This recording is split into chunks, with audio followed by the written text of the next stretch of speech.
uma preventiva mais refinada, né? A parte de calibração, então existem alguns equipamentos que possuem calibração compulsória, a gente tem que fazer, né? Por exemplo, esfigmomanômetro, é uma coisa tão banal, tão boba, né? Custa, sei lá, R$ 40 um esfigmomanômetro. Mas imagina o seguinte, você está com o teu equipamento descalibrado para mais. Então, você que não é hipertenso, passa a ser hipertenso. Ou o contrário, você que tem uma pressão normal, passa a ser... qual que é o contrário do hipertenso lá? Hipertensão e... Ou não, vamos pegar pior. Você é hipertenso e o equipamento indica que você tem uma pressão normal. É hiper e hipo. Hipotensão. Então, assim, você ser uma pessoa normal e ser diagnosticada com hipertensão já te coloca num grupo que vai ter que se medicar, etc, etc. Agora, você ser uma pessoa hipertensa e ser classificada como uma pessoa normal e não tem a doença, aumenta o teu risco absurdamente. Nossa, isso é sério, né? É seríssimo. Agora imagina o seguinte, quantos esfigmomanômetros nós temos por aí descalibrados? Então, assim, a gente está falando de esfigmomanômetro, né?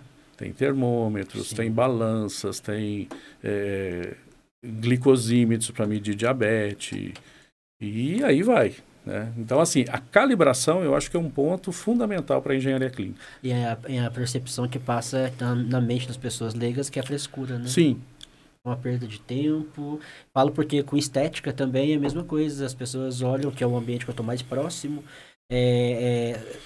Vamos dizer, diminui o valor quando a vigilância cobra isso, por exemplo, na mente das pessoas, na opinião delas. Aí não entende o poder do aparelho estar calibrado para, né, seja um esterilizador ou um procedimento facial mesmo. Olha para você ver que é o visual da pessoa, né?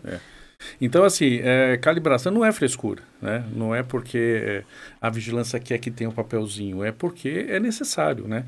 É uma segurança do paciente. E a gente tem que seguir. Eu acho que o bom engenheiro, ele realmente tem que seguir, né? Outro ponto seria, por exemplo, para aumentar a disponibilidade do equipamento. Então, a partir do momento que você tem os seus programas de manutenção preventiva, você garante que aquele equipamento ele vai estar um tempo a mais disponível, né? Vamos dizer assim, ele não vai quebrar. Você vai parar ele um tempo para fazer a preventiva, mas é um tempo, se comparado com uma corretiva, muito menor. Então, se aumenta a disponibilidade, se aumenta recursos para a saúde. Tá?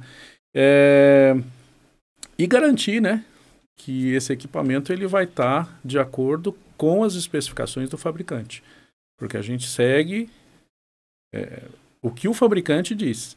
Né? Se ele fala que a potência é 10, então a gente tem que confiar que a potência é 10, né? E quais são os desafios na gestão da vida útil dos equipamentos hospitalares?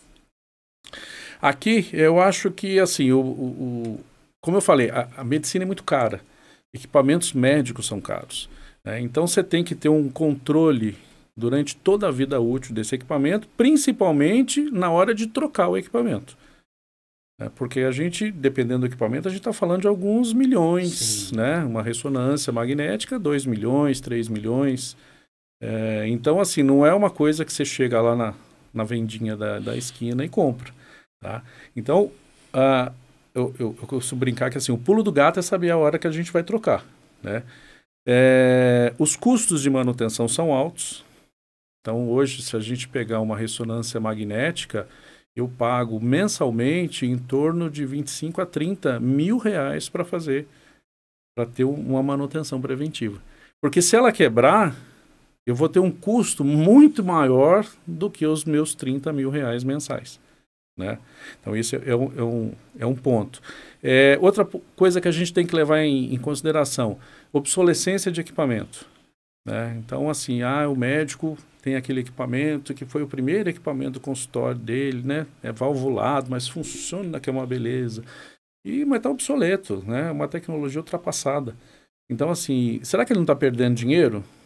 Será que em vez dele estar fazendo 2 exames por dia, ele não poderia estar fazendo 10 com uma outra tecnologia mais avançada? Então, obsolescência também é uma coisa importante, né? E obsolescência vem principalmente com a falta de peças.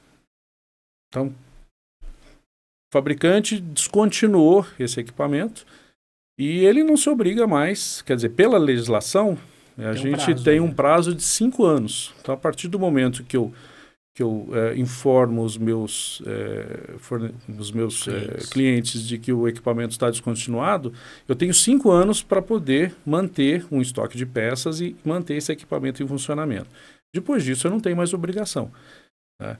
Então, assim, aí começam as gambiarras. Então, eu começo a tirar a peça, né? Começa o mercado paralelo, você não sabe de onde vem essa peça, a origem dessa peça, e aí o equipamento começa realmente a degringolar, tá? E a gente tem que tomar cuidado, Sim. Principalmente com esse mercado paralelo, né? Porque é o que alimenta a parte de crime também, de roubo de equipamento médico, que hoje em dia está uma coisa bem comum, né? A tecnologia que eu falei, né? Que eu comentei, Sim. Então tecnologias obsoletas. Então, hoje em dia ninguém compra mais um eletrocardiógrafo analógico, né? Hoje em dia não existe mais analógico na medicina. Então, se eu tenho alguma coisa analógica, provavelmente não vai estar funcionando muito bem. Tá? E, finalmente, eu ter a visão da hora que eu preciso trocar. Então, assim, eu fazer uma reserva de caixa para quando o equipamento deu o que tinha que dar, eu trocar ele de uma forma tranquila. Né? Infelizmente, não é isso que acontece. Então, se a gente pegar hospitais... eles não têm essa preocupação em ter uma reserva de caixa, uma reserva para manter essa manutenção de equipamento. Né? A coisa vai meio no susto. Então, nossa, queimou a ampola do tomógrafo, R$200 mil. Onde eu vou tirar isso? Né? Ninguém previu. Então, a gente precisa realmente ter esse pensamento, ter essa visão. Tem que ter um caixa para criar um hospital, uma clínica, já pensando no que vem pela frente. Até porque imprevisto acontece. Às vezes, ao invés de dar daqui a alguns anos, dele logo no início, por uma fatalidade sim. fora da curva, não é? Sim.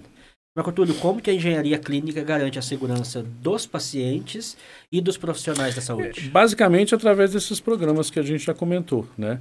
Programa de manutenção preventiva. Então, a gente faz inspeções nesses equipamentos, testes nesses equipamentos, com uma determinada frequência, para garantir que eles realmente estão dentro dos parâmetros que foram construídos.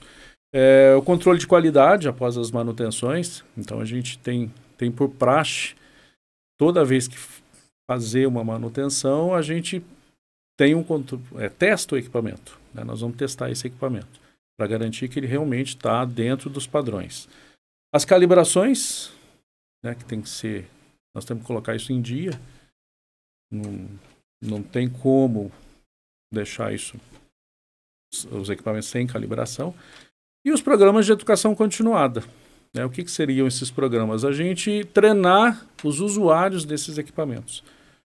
E já existem estudos que demonstram que, assim, quando um hospital ele tem uma rotatividade muito grande, você tem um número de quebras muito grandes ocasionada por falta de equipamento, falta de conhecimento. Então, assim, eu cheguei, eu sei que aquilo ali é um ventilador, mas eu trabalhava com uma outra marca.